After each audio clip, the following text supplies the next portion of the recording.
বাংলাদেশে হচ্ছে না আইসিসি 2024 নারী টি-20 বিশ্বকাপ। অক্টোবরে অনুষ্ঠিতব্য আসরটি সরিয়ে নেওয়া হয়েছে সংযুক্ত আরব আমিরাতে। আইসিসির ভার্চুয়াল সভায় এই সিদ্ধান্ত নেওয়া হয়।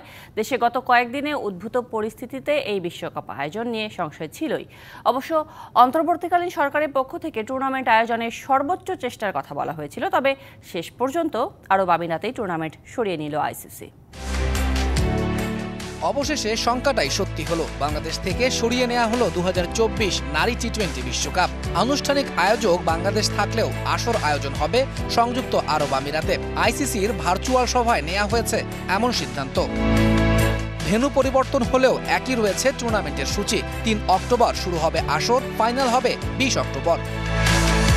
চলতি বছরের অক্টোবরে বাংলাদেশের মাটিতে অনুষ্ঠিত হওয়ার কথা ছিল নারী বিশ্বকাপ, তবে 5 আগস্ট ছাত্র জনতার আন্দোলনের মুখে পদত্যাগ করে দেশ ছাড়েন আওয়ামী লীগ সভাপতি শেখ হাসিনা।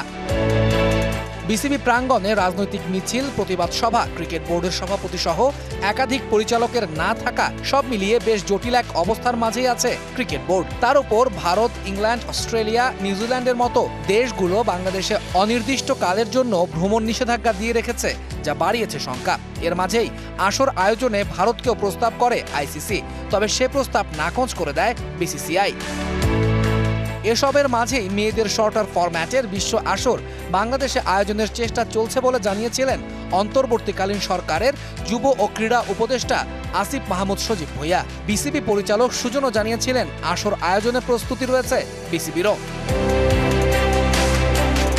তবে শেষ পর্যন্ত সার্বিক পরিস্থিতি বিবেচনায় বাংলাদেশে মেয়েদের টি-20 বিশ্বকাপ আয়োজনের পক্ষে মত দেননি আইসিসি কর্তারা। বাংলাদেশকে হোস্ট রেখেই টুর্নামেন্টের ভেন্যু হিসেবে ঘোষণা করা হয় আরব আমিরাতের নাম। তৌহিদুল ইসলাম, ডিবিসি নিউজ ডেস্ক।